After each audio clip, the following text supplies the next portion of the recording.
Hello everybody, this is Moses from Zaatar Gardens, episode 133 of Gardening Without Edits. I'm going to show you something we're doing right now with my mother-in-law.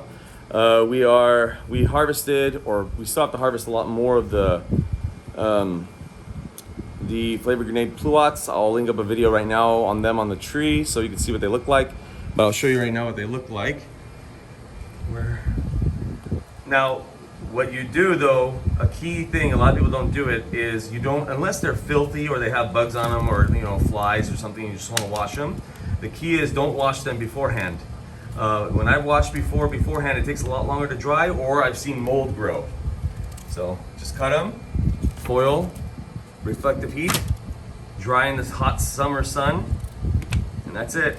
And this is Anacissa, by the way, just drying. And there's Lulu, of course, again. All right, everybody. Happy gardening. Bye.